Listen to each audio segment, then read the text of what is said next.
Talia Emerson nearly dropped her bag of takeout when she burst through the hospital lobby doors, her curls bouncing as she hurried toward the elevator. "I'm not late," she muttered under her breath, pressing the button with her elbow. "He's going to say I am, but I'm not." From the corner of the waiting lounge, Trent Jamison lowered his newspaper, gaze catching on the whirlwind of a woman rushing past. In a place where most people moved slowly, cautiously, wrapped in worry, she was color and life and noise. He watched her disappear into the elevator, the worn paper bag clutched tight to her chest. "Room 412, she'd whispered to herself. Trent folded the paper, set down his coffee. He wasn't supposed to be here this long. He hated hospitals. But today had been harder than usual. And now he couldn't stop thinking about her. Talia stepped into her grandfather's room and grinned. "I brought dumplings," she announced, setting the bag on the tray table. "From that place you love on 3rd. George Emerson chuckled weakly from the bed. "You spoil me. You're the only reason I'm still in this city," she teased, pulling up the chair beside him. "So yeah, I'm going to spoil you." He patted her hand. "You've got the same fire your mother had." "I'll take that as a compliment," she said, unwrapping the food. They talked for a while. She made him laugh. She teased him about the nurses. She ignored the tightness in her chest when he winced from the four. He was her only family now, and if it meant putting her new graphic design freelancing job on pause to be by his side every day, so be it. Downstairs, Trent lingered in the hallway, flipping through his phone, pretending to be busy. But when he saw her again an hour later laughing with the nurse, cheeks flushed from the warmth of the room, he stood up. She didn't notice him. Not really. Just passed by with a smile and a nod, not realizing he'd been watching her. Not realizing that something in him shifted the moment she did. "Hey, Trent," one of the nurses greeted. "Still here?" "Yeah," he said, clearing his throat. "My godfather's still in pre-op. I'm just waiting around." She nodded sympathetically. "Rough week." He nodded, eyes flicking toward the elevator where Talia had disappeared again. The next day she came back. Same floor. Same energy. Another paper bag of something delicious. Trent learned to time his coffee break around her arrival. Over the next few days, he saw her again and again. Always with that same bag. Always the same gentle, teasing voice with her grandfather. He found himself listening, watching, waiting. And when he finally caught her in the hallway again, she nearly ran into him. "Oh, sorry," she said, stepping back, cheeks turning pink. "No problem," he said. "You're quick on your feet." She laughed. "Yeah, well, I've been dodging hospital carts all week." "Visiting someone?" he asked, trying to sound casual. "My grandfather. He's in recovery. I bring him food so he doesn't keep bribing the nurse for putting cups." Trent smiled. "Smart man." "I'm Talia," she added after a beat, holding out her hand. "Trent," he said, shaking it. Her hand was warm, firm, confident. "Nice to meet you." She nodded, then gestured toward the elevator. "Well, I've got dumplings to deliver." He watched her go, then turned to the nurse's station. "Hey, what room is George Emerson in?" The nurse raised a brow. "You thinking of switching from coffee to dumplings?" He smiled. "Something like that." Over the next few days, he started making excuses to run into her. A coffee here, a hallway conversation there. He learned she hated hospital vending machines, loved classic movies, and was trying to pay off her student loans. She still didn't know who he was. That he owned the entire hospital building. That the godfather he was supposedly visiting was actually his head of real estate development. She wasn't like the women he usually met, ones who recognized his name or the logo on his car keys. Talia looked him in the eye, not at his wallet. And it was the first time in a long time that Trent felt like someone saw him. Not the millionaire, just the man. One morning, she caught him waiting outside the elevator. "Are you stalking me?" she asked, raising an eyebrow. He grinned. "Only a little. You're a hard woman to catch." Talia crossed her arms, amused. "You're persistent." "I am," he said. "And I was wondering if you'd like to have dinner with me sometime." Outside of this very sterile, fluorescent-lit building. She hesitated. "Like a date?" "Yeah, a real one. No nurses. No vending machines." She blinked. "You don't even know me." I've watched you bring dumplings to your grandfather every day for a week. I know you care. I know you're funny. And I know I want to know more. Her mouth twisted into a smile. You're not a doctor, are you? Nope. Not a nurse. Not even close. She studied him. Okay, she said finally. One dinner. But if you turn out to be a serial killer, I'm trained in self-defense. Trent laughed. Deal. He waited until she was gone before letting out a breath. He hadn't asked anyone out in months. But something about her made him feel reckless. That Friday, he picked her up in a sleek black car she didn't recognize. His driver opened the door and she blinked at him. You have a driver? Don't worry, he said as he helped her in. I'm not a serial killer. He took her to a rooftop restaurant that overlooked the city skyline. The kind of place with string lights and a private table and a menu where the prices weren't listed. She looked around wide-eyed. This isn't a normal dinner. Did I promise normal? No, she said, laughing. You really didn't. They talked for hours. She asked about his job and he kept it vague. Said he managed properties. She told him about freelancing, about her fear of failing, about how she missed her parents. He listened like no one ever had. And when he walked her back to her door that night, she looked up at him, heart thudding. I had a really good time, she said. Me too. She leaned in and he kissed her. Soft. Sure. Like he'd been waiting for the moment since the hospital hallway.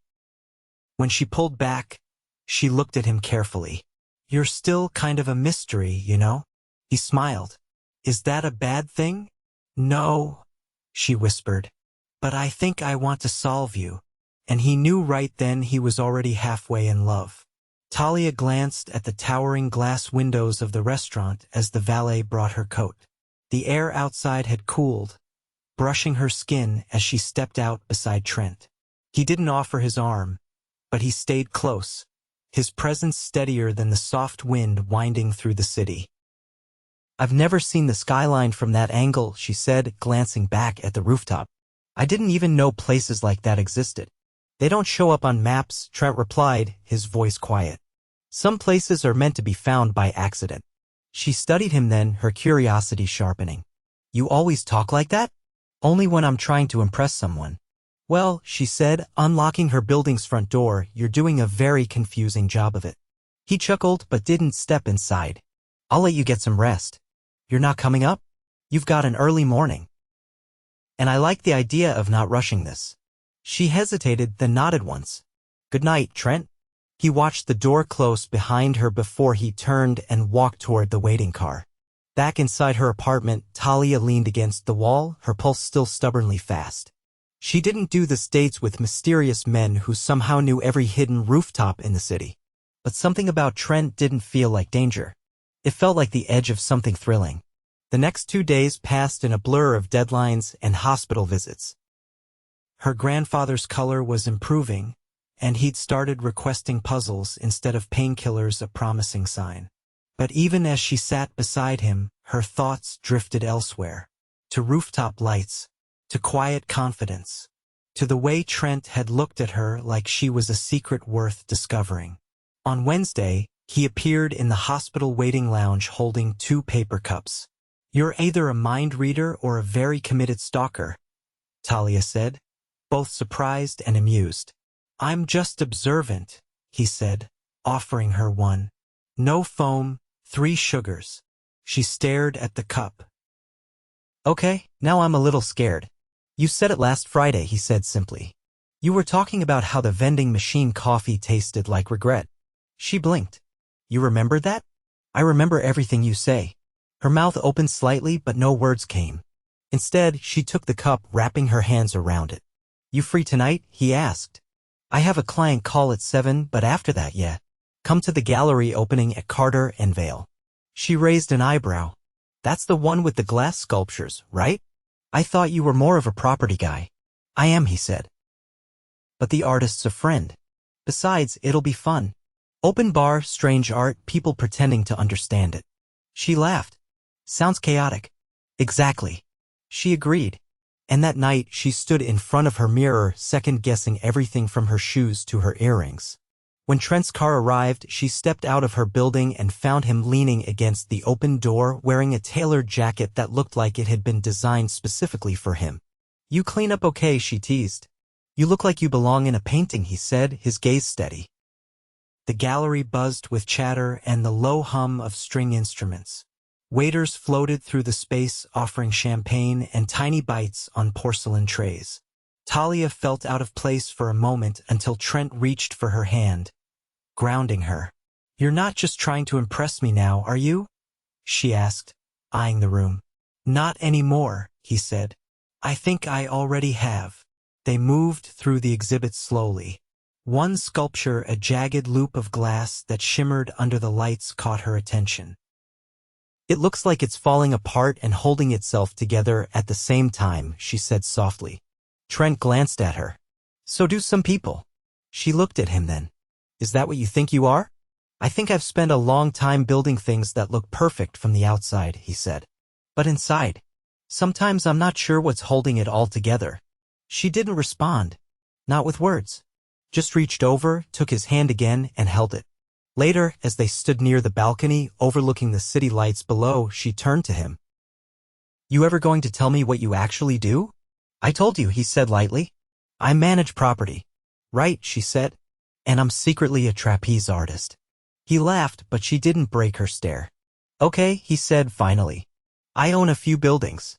One of them happens to be this gallery. And the hospital." Her eyes widened. "Wait, what?"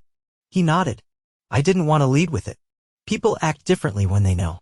No wonder you knew exactly what floor I'd be on." "I didn't expect to meet anyone there," he said. "But then I saw you.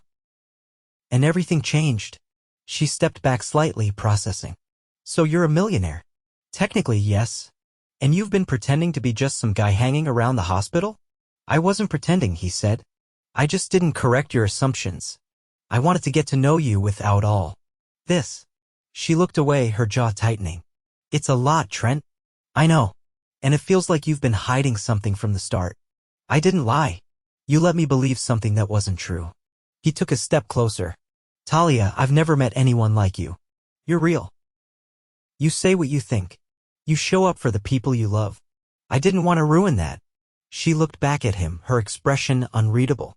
"You already might have." Then she turned, heels clicking across the marble floor as she disappeared into the crowd. Trent remained on the balcony, the sound of the party fading behind him. For the first time in years, he didn't know how to fix something. And he didn't know if she'd give him the chance to try. Rain lashed the windows of Talia's apartment as she sat curled in the corner of her small love seat. Her laptop open but forgotten on the coffee table. The gallery opening had been 4 nights ago, and Trent hadn't reached out once. No calls. No gentle tap on her shoulder at the hospital. No coffee waiting by the nurse's station. The silence had unspooled something inside her she hadn't realized was wound so tightly. She told herself she didn't care, that he'd lied by omission, and that was reason enough to walk away. But the ache in her chest said otherwise. Her phone buzzed beside her. It was a reminder for her freelance deadline. She closed the laptop without even checking the project. The next morning, the sky had cleared, leaving a silver sheen over the sidewalks. Talia stood beside her grandfather's hospital bed, adjusting his blanket while he watched her with narrowed eyes. "You look like you haven't slept," George said. "I've been working late." "That's not it." She shook her head, avoiding his gaze. "Is this about the man who brought you soup last week?" he asked. Her brows shot up. "You saw that. I may be old, but I'm not blind. And I've been around long enough to know when a woman's heart is tangled." Talia sat down, crossing her arms. "He wasn't who I thought he was." George tilted his head. "Did he hurt you?" "No," she admitted. "He just didn't tell me he was rich. Like, owns half the city rich." "He didn't lie?" "No, then maybe he was waiting to see if you liked him for the right reasons." She looked away. "Maybe. But I don't know if that makes it better." George smiled faintly. "You'll figure it out." Later that afternoon, as she was leaving the hospital, a security guard at the front desk called her name. "Miss Emerson? Someone left this for you." He handed her a thin, cream-colored envelope with her name written in bold ink. There was no return address, no logo. She opened it as soon as she stepped outside. It wasn't a letter. It was a single card. Inside, a handwritten note. I don't regret a single moment I spent with you, but I regret the ones I should have spent telling you the truth. T. She stared at it for a long time, her fingers tightening around the edge. Her breath fogged in the cool air. That night, she called her best friend, Zara. I don't know what I'm supposed to do, Talia said, pacing her apartment. It's not like he cheated. He just left out something massive. Okay, but let's be honest, Zara replied. If he'd opened with, "Hi, I'm a millionaire who owns the hospital," would you even have gone out with him? Talia hesitated. Probably not. Zara's voice softened. Then maybe he was trying to protect something. Or someone. People with that kind of money get used a lot. Talia stopped near the window. He said he remembered everything I said. Even how I take my coffee.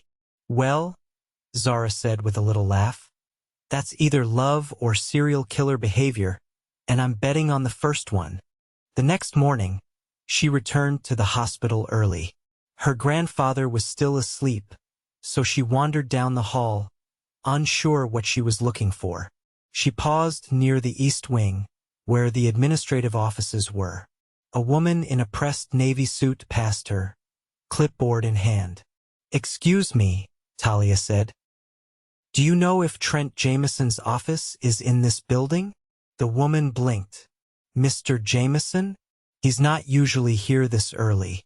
Do you have an appointment?" I wanted to leave him something. I can take it." "No," Talia said quickly. "Thank you. I'll come back." She turned and walked toward the elevators before her nerves could talk her out of it. That evening, there was a knock on her door. She opened it to find Trent standing there, rainwater clinging to the shoulders of his coat. His eyes tired but steady.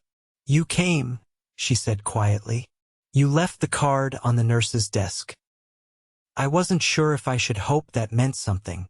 She stepped aside without a word, letting him in. He looked around her apartment for the first time. It was small but warm, with picture frames on the shelves and a stack of books by the window. He turned back to her. "I never wanted you to feel like you didn't know me," he said. "But I've had people pretend to care just to get close. And when I saw you that first day with your grandfather, I didn't want to risk ruining it." "Why me?" she asked, arms crossed. "Because you weren't looking for anything.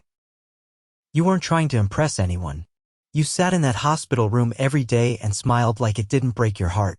You made the place feel less cold." She looked at him, eyes unreadable. "So what now?" "I don't know," he said honestly, "but I can't stop thinking about you. And if you'll let me, I'll spend however long it takes proving that who I am with you is real." She didn't speak right away.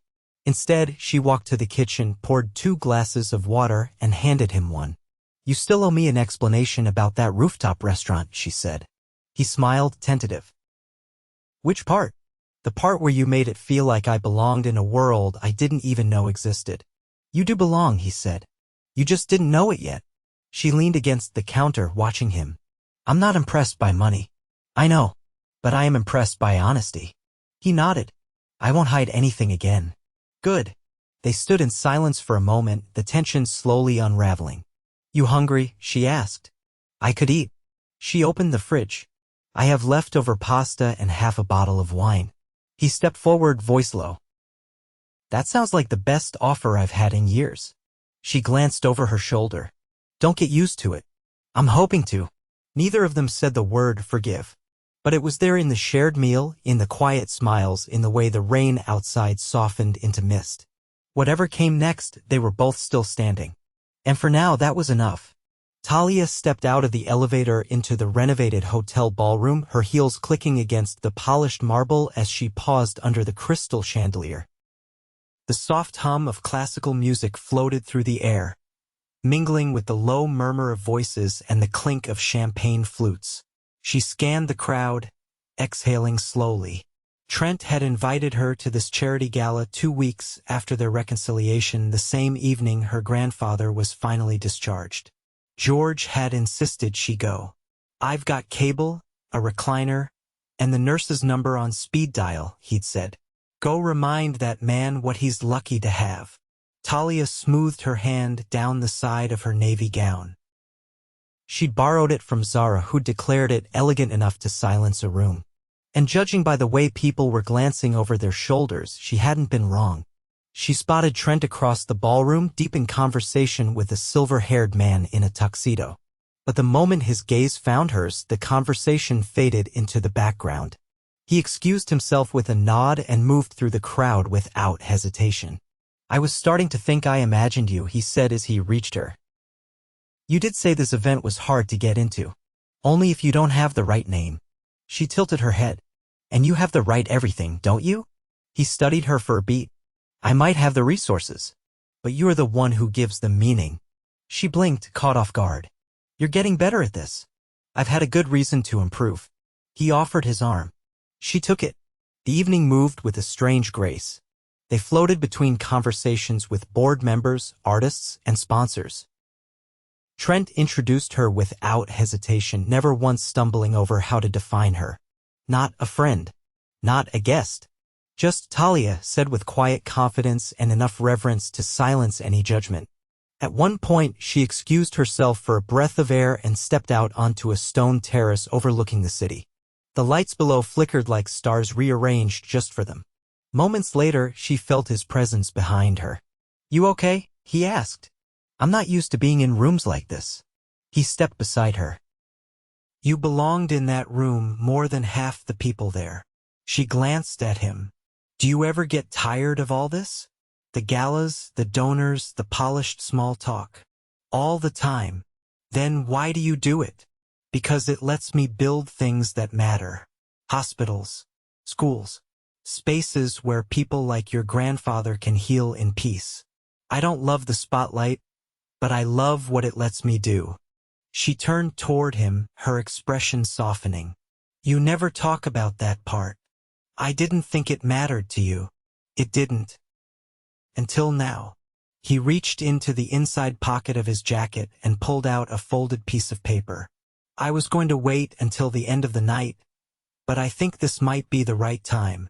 She took it with a raised brow, unfolding it carefully.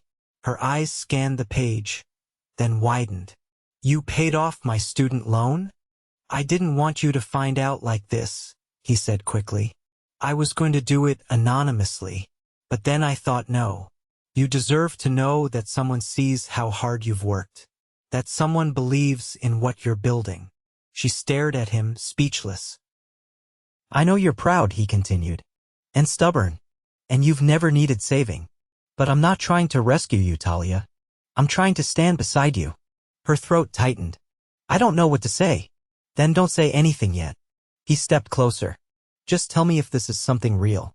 Because I've been in rooms full of marble and gold, and I've never felt anything close to what I feel when I'm with you. She didn't answer right away. Instead, she reached up, touching his lapel with trembling fingers. You make me feel like I'm not invisible, she said quietly. Like I'm not just surviving. You're not, he said. You're shining. He kissed her then, not like the first time, soft and cautious, but with a certainty that sent a ripple through the air around them.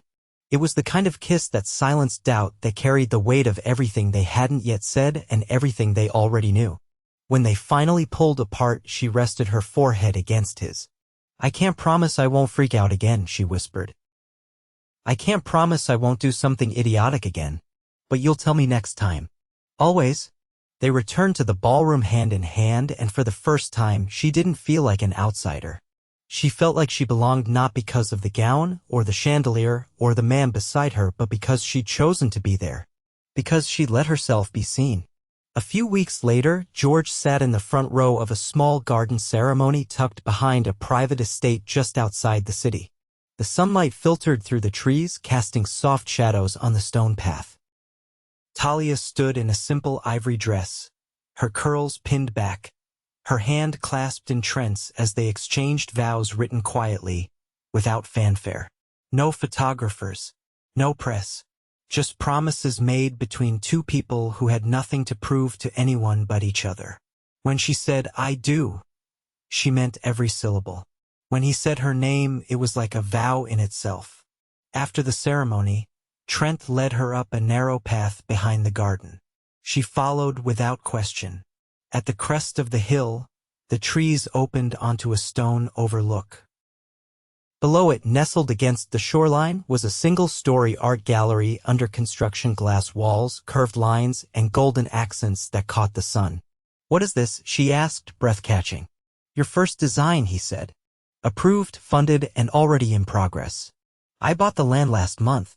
She turned to him, stunned. "You used my sketches? You said you wanted to build spaces that made people feel something. I want that too. And I want to build them with you." She kissed him again, laughter in her throat, tears in her eyes. They stood there for a long time, the city stretched out behind them, the gallery rising slowly below. She had visited her grandfather in a hospital, thinking her life was on pause. She hadn't known she was walking straight into the beginning. And Trent, he had only meant to observe the woman with the dumplings, the one who lit up the sterile hallway with her fire. He hadn't expected to fall in love, but he had. Completely, relentlessly, forever. Talia stood barefoot in the middle of the gallery's main room, sunlight pouring through the unfinished glass ceiling. The scent of fresh paint lingered in the air, and the soft echo of her footsteps reminded her that the space was still becoming something. Just like she was. She traced the curve of the archway with her fingers, then stepped back to admire the way the light filtered through the custom windows she'd sketched months ago on the back of a coffee receipt. The construction crew had cleared out early for the day, leaving her alone with the quiet hum of potential. "You're early," Trent said from the entrance, holding a paper bag in one hand and a folded blazer in the other. He looked more relaxed than she'd seen him in weeks, like the weight he always carried had finally shifted. "I couldn't sleep," she said, turning to him. "I kept thinking about the opening. It's not for another month." "I know, but it's starting to feel real." He handed her the bag, which held a warm croissant and a small honey jar. "You skipped breakfast again. Don't deny it." She smiled, accepting the food. "You're becoming alarmingly good at predicting my bad habits. Only the ones I plan to indulge." They sat on the edge of the low platform that would soon display her favorite installation, a suspended sculpture made of hand-blown glass and gold wire that shimmered even without direct light. "Did you sign the final paperwork with the city?" she asked, brushing crumbs from her lap. "Yesterday. Everything's cleared. And the grant for the youth programming was approved." "That's incredible," she said, eyes lighting up. "That means we can start the mentorship series this fall. You already have 2 high schoolers asking if they can intern. Let them. I want this place to be what I never had when I was 16. He looked at her for a long moment. "You're building something bigger than a gallery, Talia." She met his gaze. "So are you." Outside, a car door slammed shut. They both turned as George stepped carefully out of the back seat, leaning on his cane. Zara helped him onto the walkway while balancing a stack of brochures under one arm. "I told him he didn't need to come," Talia said. "You know he doesn't listen to you," Trent replied. George waved them both over as he reached the steps. "I'm not missing the final walkthrough," he said. "This place is going to be the pride of the neighborhood." Zara handed Talia the brochures. "Printed them last night. Your names are on the back under creative directors." "You didn't have to do that," Talia said, flipping through them. Zara arched a brow. "Just wait until you see the press release I wrote." George settled on a bench near the entrance, sighing contentedly. "I remember when you used to draw on the back of cereal boxes, Tali. I still do, but now it gets framed." Trent knelt beside him. "We're naming the community wing after you." George blinked. "What?" "You kept telling me that you wanted to matter to more people than just your granddaughter," Trent said. "So now you will." George's throat worked as he processed the words. "I don't know what to say. Just show up for the ribbon cutting." "That's all we want." Later that afternoon, after everyone had left, Trent and Talia lay stretched out on the floor, staring through the glass ceiling at the early evening sky. The room was quiet except for the occasional creak of settling beams and the distant hum of traffic far below. "Do you ever think about what comes next?" she asked, her hand resting over his. "Every day." She turned her head to look at him. "What do you see?" "You." Always you. And this place. And maybe a house outside the city. Something with a garden. You like gardens, right? Only if I don't have to weed them. He laughed softly. Deal. And maybe someday kids. She blinked. Kids? He looked up at the sky. Only if you want them. I just think we'd be good at it. I think we'd be messy at it. Messy's good. Messy means we're trying. She leaned her head on his shoulder. You really see all that? I didn't used to, he said. I used to only see what needed fixing. What needed building. Now I see what's already here. She closed her eyes. I want all of it. He kissed her temple. Then we'll have it. A month later, on the night of the gallery's opening, the space overflowed with guests, some in suits, others in denim jackets and paint-stained shoes. The contrast was intentional. The invitation list included local artists, community leaders, students, and the occasional investor who'd grudgingly agreed to fund a place that didn't come with exclusive VIP access. Talia wore a dress the color of midnight with silver earrings shaped like brushstrokes. Trent stayed close but gave her space to shine. When she stepped up to the podium to speak, the crowd quieted instantly. I used to think places like this weren't meant for people like me, she began. But then I realized we don't have to wait to be invited in. We can build the door ourselves. The room erupted in applause. Trent watched her with something close to awe. She wasn't the woman from the hospital hallway anymore. She was something more. Not changed, just fully realized. After the speeches, after the toasts, after the final guests left and the lights dimmed, they stood alone in the center of the gallery, surrounded by sculptures that glowed softly in the moonlight. No one's ever made me feel like I could be more than what I was, she said. You were always more, he replied. You just needed someone to say it out loud. She took his hands. Then I guess I'll say this out loud too. I love you, Trent Jamison. And I love you, Talia Emerson. Their kiss was quiet, slow, reverent. A promise. They stayed there until the moon shifted and the stars blinked overhead. The space around them no longer felt like walls and glass. It felt like home. Years later, the gallery would become a landmark. Students would walk through its doors and point to the founders' plaques, not knowing the full story. Not knowing how a woman with a paper bag of dumplings and a man hiding in plain sight had found each other and rebuilt everything they thought they'd lost. But on the nights when the gallery closed and the lights dimmed, when the last visitor left and the silence returned, Trent and Talia would walk the halls hand in hand. Still building. Still choosing each other. Every single day.